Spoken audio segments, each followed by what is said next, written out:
Olá pessoal, tudo bem? A gente vai dar início à nossa primeira aula da disciplina de locação topográfica, certo? Uma aula mais introdutória com alguns conceitos e algumas definições sobre a disciplina de locação topográfica, certo? Para a gente iniciar, a gente vai utilizar nessa aula de hoje como material de apoio esse material aqui da USP, da Universidade de São Paulo, certo? Vai nos trazer alguns conceitos e algumas aplicações práticas. Eu vou enviar para vocês esse documento, também está disponível na internet, ok?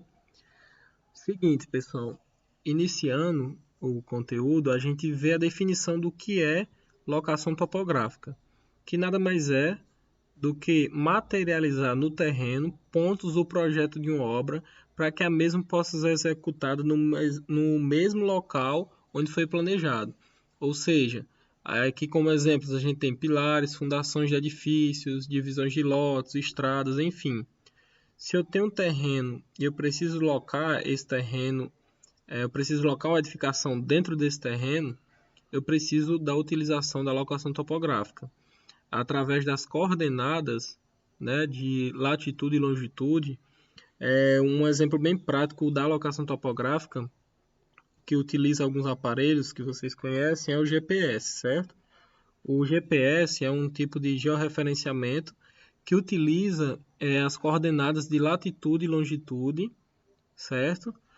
Para identificar os pontos. Por exemplo, a casa de vocês está situada a uma determinada latitude e longitude, que são coordenadas no plano, vamos supor no plano cartesiano x, y, é um determinado ponto em x e em y, que quando a gente une esses dados, vai dar exatamente a localização da casa de vocês, por exemplo. O colégio, enfim, qualquer localidade tem uma determinada referência geodésica, vamos dizer assim, certo?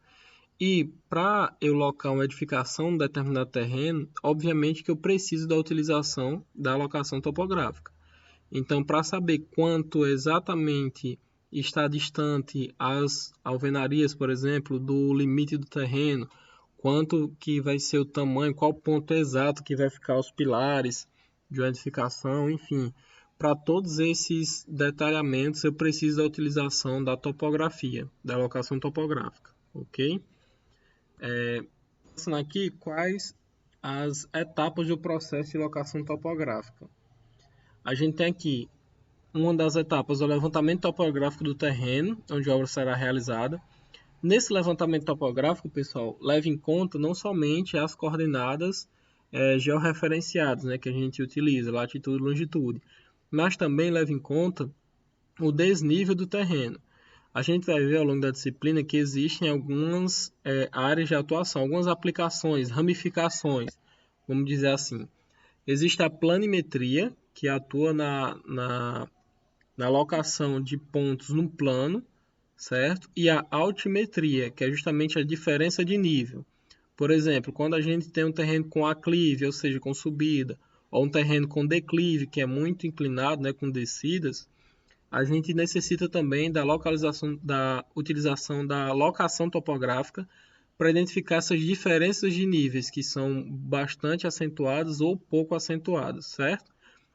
A gente verifica isso para melhor condicionante do projeto. Quando a gente vai desenvolver um projeto, a gente no AutoCAD ou em qualquer outra plataforma ou software de desenho, ou até mesmo a mão livre, a gente considera que o terreno é plano e sem inclinação. Só que na verdade isso não acontece, certo? Não existe nenhum terreno, por mais plano que ele aparenta ser, que não tenha nenhum tipo de declive ou inclinação. Todos os terrenos têm algum tipo de declive ou aclive, né? Seja pouco acentuado ou muito acentuado, ok? A elaboração da planta topográfica do terreno é outra etapa da alocação topográfica. O que é que consiste essa elaboração topográfica? Essa elaboração da planta topográfica é justamente pegar os pontos de referência, que são as origens. A gente tem algumas definições que vocês vão ver mais para frente, que é o rumo, azimuth, avante, a ré, que são utilizados em aparelhos que auxiliam nessa locação topográfica. Ao longo da disciplina a gente vai ver sobre cada um desses conceitos, certo? Mas essa planta topográfica se baseia em pegar pontos de referência, como por exemplo, o colégio, para a gente chegar na escola onde a gente estuda, né, na EP Raimundo Saraiva Coelho, para quem não conhece ou foi a primeira vez que vai na escola, você precisa dar uma referência, por exemplo. A EP Raimundo Saraiva Coelho está localizada em frente à estação do metrô. Ou seja, a estação do metrô já serve de referencial, ou seja, de balizamento para a localização da escola. Assim como eu preciso de alguns pontos de referência para alocar a minha edificação no terreno, certo? Depois dessa elaboração da planta topográfica, é necessária a criação do projeto da obra sob a planta. Não necessariamente nessa etapa o projeto vai ser desenvolvido. Na maioria das vezes, o projeto já está pronto e é só necessário a locação dos pontos do projeto pronto no terreno. Em algumas das vezes, que é o correto a ser feito, o projeto vai se desenvolver de acordo com os acidentes do terreno, que a gente chama que um terreno é acidentado, quando ele tem uma inclinação muito acentuada, certo? Então, o correto a ser feito é a gente analisar as inclinações do terreno e verificar como pode ser feito o melhor aproveitamento daquele terreno, certo? Evitando corte e aterro. O corte e o aterro são duas funções, vamos dizer assim, duas atribuições dentro da alocação topográfica que são muito onerosas. Ou seja, onerosa é uma coisa que gasta dinheiro. Então, não é interessante a gente aplicar um corte. O que seria um corte de um terreno? Seria a retirada de matéria, ou seja, a retirada de material daquele terreno para diminuir a inclinação dele. O que seria um aterro? Como o próprio nome sugere, o aterro seria a colocação de material num determinado terreno para planificar ele, para planear, vamos dizer assim, usando um linguajar mais informal, ok?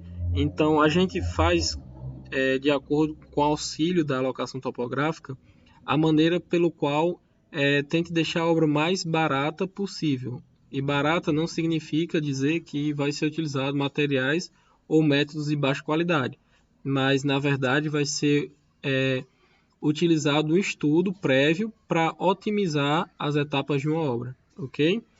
Depois da criação desse projeto sobre a planta, é necessária a localização do projeto em campo, ou seja, eu vou transferir os dados, seja do AutoCAD, seja de qualquer outro software, para dentro daquele meu terreno, ok? Depois que eu faço essas demarcações, a gente vai seguir para outros passos, ok? Como essa primeira aula é mais introdutória, a gente vai ver somente alguns conceitos, certo? Indo para o nosso próximo conceito, sistemas de coordenadas. O que são sistemas de coordenadas? O sistema de coordenadas do projeto deve ser feito deve ser o mesmo da planta. Por isso, planeja-se o mesmo apoiado, ou seja, referido, em marcos cujas coordenadas sejam conhecidas. A partir deles serão locados os pontos do projeto. Ou seja, sistema de coordenadas, pessoal, é bem similar ao que vocês já viram na matemática. Existem os eixos coordenados, por exemplo, os eixos das abscissas, que é o eixo Y, e o eixo das ordenadas, que é o eixo X. Né? Vocês veem isso em matemática. Aqui na alocação topográfica, a gente usa muita matemática aplicada, certo? Bem simples, aplicada a esse conteúdo. Então, basicamente, as coordenadas são pontos referenciais, como eu citei o exemplo da estação em frente à escola, que é uma referência para a escola. Então, existem pontos que são conhecidas, suas coordenadas, e a partir desses pontos conhecidos, a gente utiliza como referência para demarcar os demais pontos dentro de uma edificação ou de um terreno. Ok? Passar para o próximo conceito. Caderneta de locação. Na caderneta de locação, pessoal, como o projeto já está realizado na planta topográfica do terreno, tem um conjunto de pontos que devem ser materializados em campo. Ou seja, a partir do estudo de locação topográfica, a gente vai levantar os diversos pontos da edificação que devem ser materializados no terreno. Obviamente, antes do início da construção da obra, a gente precisa antever o projeto e identificar quais pontos serão locados os pilares, quais pontos serão locados as fundações. E a partir dessas informações, a gente transferir esses dados do projeto para o campo, ou seja, para o canteiro de obras, certo? A forma mais comum de se locar um ponto é através das coordenadas polares, ou seja, através de ângulos e distâncias, tendo como referência dois pontos cujas coordenadas sejam conhecidas, ok? Mais para frente a gente vai destrinchar melhor essas partes, mas é uma parte mais introdutória agora, só para vocês conhecerem como funciona mais ou menos essas questões, ok? Vamos passar para os próximos conceitos. As operações de campo significa uma das maneiras, obviamente, né, dessas operações é ocupar um ponto de coordenada conhecida. Depois desse primeiro passo, orientar a estação no ponto de ré, medir a distância com a trena ou com um distanciômetro.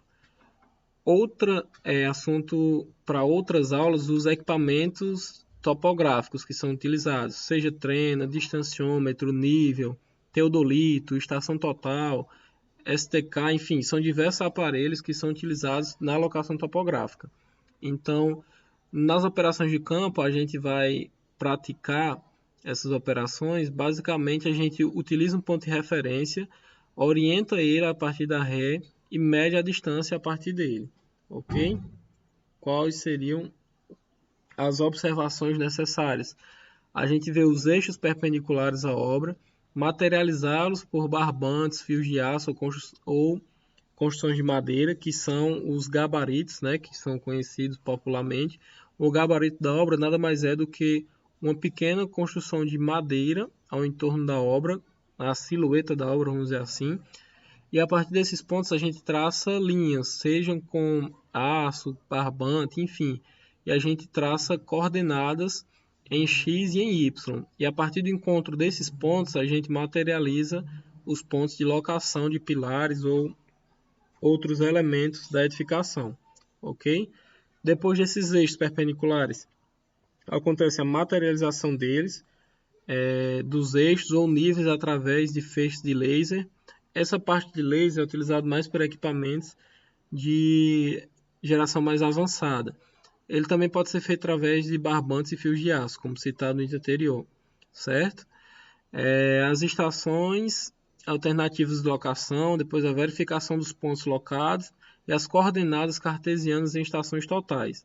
Esses processos, essas observações, são para um exemplo de uma locação topográfica com a utilização de uma estação total, que a gente vai ver mais na frente como é que se aplica esses procedimentos. E, para finalizar, a gente tem aqui um exemplo de uma caderneta de locação, onde a gente tem a poligonal, certo? Os pontos que devem se locar, que a gente deve ter o interesse de locar, e os elementos de locação. E a partir disso a gente tem algumas medidas e alguns conceitos, vamos dizer assim, que a gente precisa compreender e fazer as diversas anotações, para aí sim a gente conseguir fazer um levantamento topográfico bem fidedigno, certo? Então, muito obrigado. Por hoje é só essa pequena introdução à disciplina de locação topográfica. Nas próximas aulas a gente vai ver um conteúdo mais específico sobre cada uma dessas partes que eu falei nessa aula de hoje, ok? Tchau, tchau, pessoal, e obrigado por assistirem o vídeo.